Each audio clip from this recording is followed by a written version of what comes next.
So you're doing everything right, or so you think. You swapped your cereal for oats, your snacks for fruit, and you've got that green smoothie on lock. But here's the kicker. You still feel tired, inflamed, bloated, and constantly craving sugar. So here's the truth. You might be making the most common anti-inflammatory diet mistake, and it's not your fault. What if I told you that a lot of healthy foods, quote unquote healthy, are actually spiking your blood sugar and driving up inflammation, even though they're on every wellness influencer's approved list? Today, I'm going to show you what this mistake is and then how to fix it. And I'll show you how to get the full strategy inside my free anti inflammatory diet blueprint workshop. The link is below in the description. If you want to go ahead and look at that, you can click through there. And in this video, you're going to learn number one, the most common clean eating mistake that keeps women inflamed. Number two, why your blood sugar might be the real problem. Number three, how to start balancing meals the right way, even if you're super, super busy. So let's go ahead and dive into this. So, number one is that clean eating isn't always balanced. And here's what I see all the time: someone cleans up their diet and starts eating things like fruit smoothies with a non dairy milk. They want to switch out. They're not having dairy, they're having some other kind of non dairy milk. They might switch out oatmeal with maple syrup and berries, or they may have things like gluten free crackers and hummus. So, on paper, this can look really healthy, but here's the problem: these meals are missing blood sugar anchors. They're high in carbs and sugar with little to no protein, fat, or fiber. And what that means is that your blood sugar skyrockets and then comes crashing down. And then this creates a wave of issues like inflammation, cravings, mood swings, the energy crashes, and then eventually hormone imbalances. Okay, and here's why all of this matters more than ever. According to the CDC, over 96 million Americans have prediabetes, and most of them don't even know it. Blood sugar spikes are one of the biggest drivers of inflammation in the body. And just because food is clean doesn't mean it's balanced. So if you're unknowingly spiking your blood sugar multiple times a day, you're unintentionally keeping inflammation active in your body, even with the best intentions.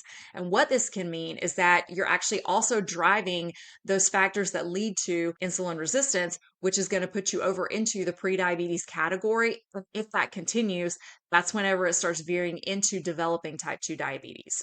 So, point number two: what spikes blood sugar, even when the foods are considered healthy?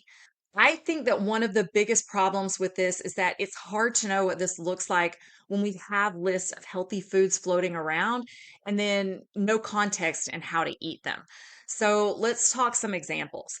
These are some healthy foods that can spike blood sugar. Number one is going to be a smoothie made with, let's say, banana, mango, and spinach, but no protein or fat.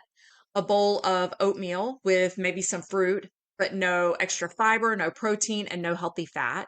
And then a fruit cup or like a dried fruit snack on the go. So, without the right balance, these foods digest really quickly. They flood your bloodstream with glucose, and then your insulin levels spike to try and pull those blood sugar levels back down. So, over time, that's going to lead to chronic inflammation. That's going to lead to belly fat and all of this hormonal chaos that we're trying to avoid. So, how the heck do we fix it? First thing that you want to do is at every meal, you need to have a blood sugar anchor. So, what that means is including number one, a source of quality protein. Number two, you want a healthy fat. Number three, you want fiber, preferably from non starchy veggies. And then you also want some slow burning carbs if you need them. So, here are some examples of that, kind of like a shift in what we just used a second ago for the example. So, for the smoothie, what you would want to do is add maybe some collagen powder and possibly a little bit of almond butter and flax. In the oatmeal, you could possibly add some chia seeds, maybe a protein powder, and a little bit of almond butter. And then for a snack, you could pair that fruit with hard boiled eggs or a turkey roll up, for example. So, just these little small tweaks can change how you feel all day long. This is going to lead to less crashes, fewer cravings, and then real inflammation relief. And we cover exactly how to do this step by step in the Anti Inflammatory Diet Blueprint Workshop, which is linked below in the description. So here's the deal.